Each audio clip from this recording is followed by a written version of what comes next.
Spider, Chapter 1.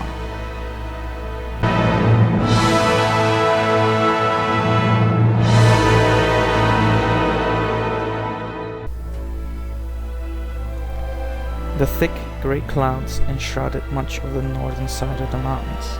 A chill wind cut deep into the flesh of every man in the party, save the slim cowled figure in the thin black travel cloak guiding the party.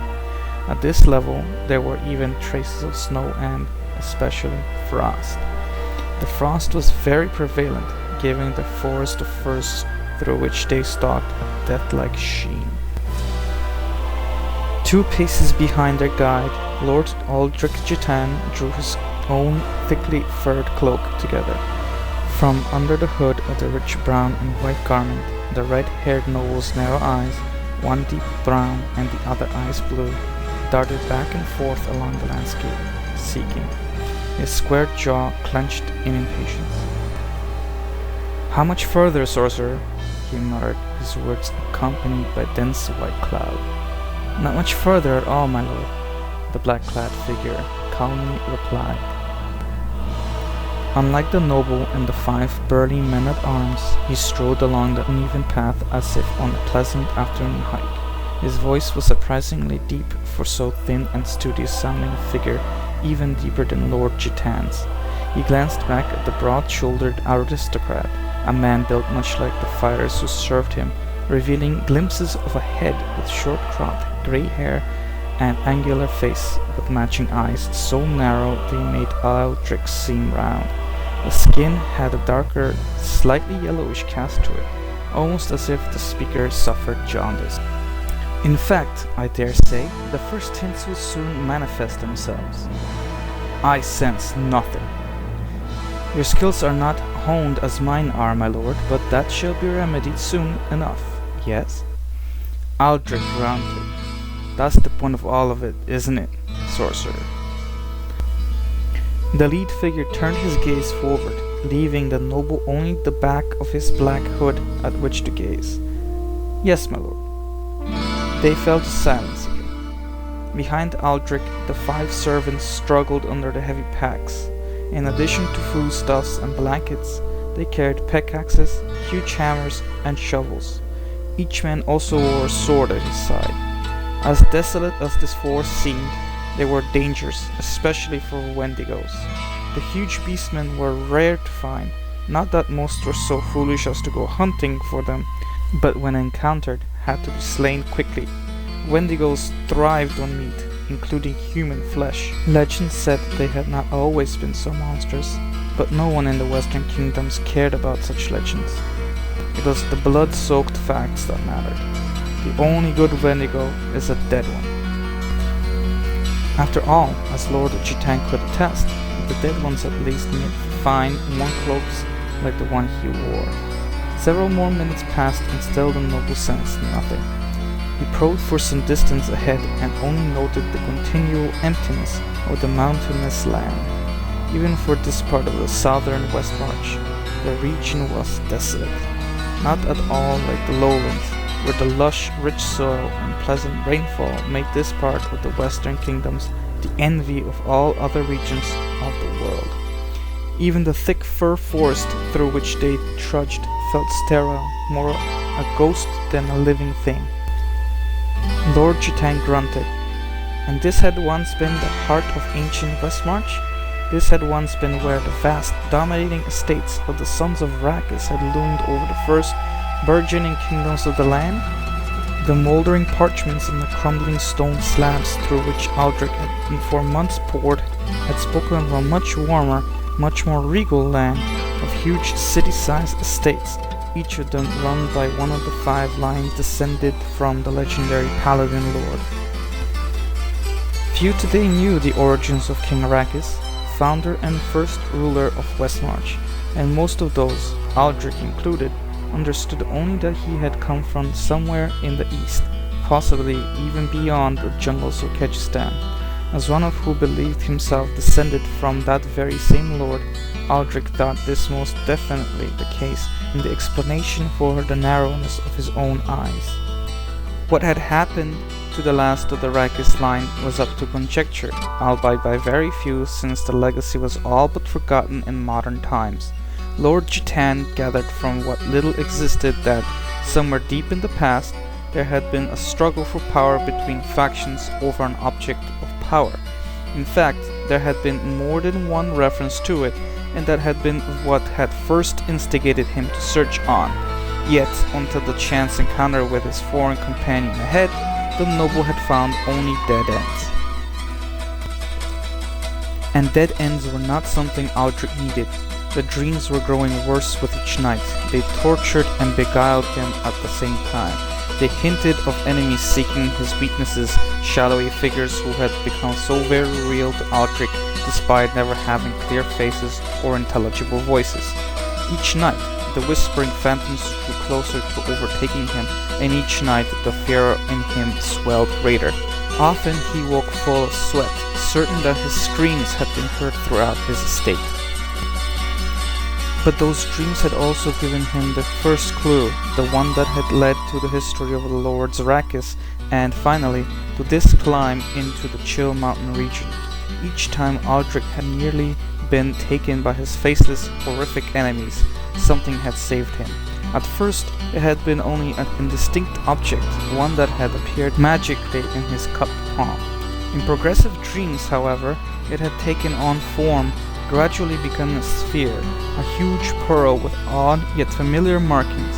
At the same time, hints of the Rakis ties to it had materialized. Old rotting banners with the house symbol still intact, dank catacombs with the snarling wolf carved into the stone, and more. Most men would have simply thought themselves mad, but then most men were not Lord Aldrich Jitan. Even before he had determined that within him coursed the blood of the sons of Rakis, Aldrich had known that he was of a select few. After all, he had been gifted with the touch of magic. His skills were slight, true, but in the dreams they had grown when he had touched the gigantic pearl.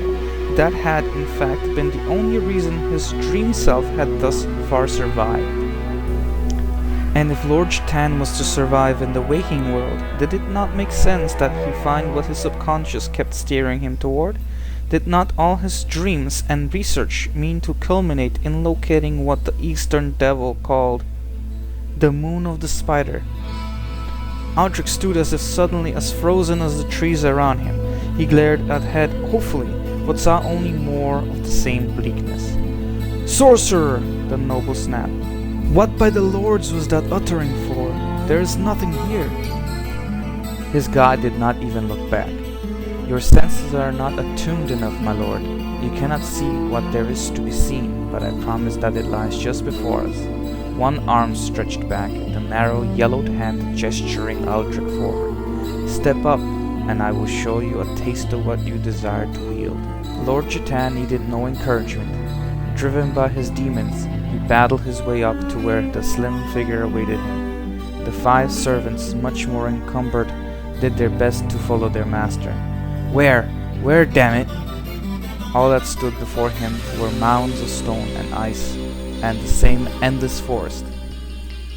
The yellowed hand suddenly reached out and seized his own, squeezing with a strength that made Aldrich wince. "See!" And the Western aristocrat did.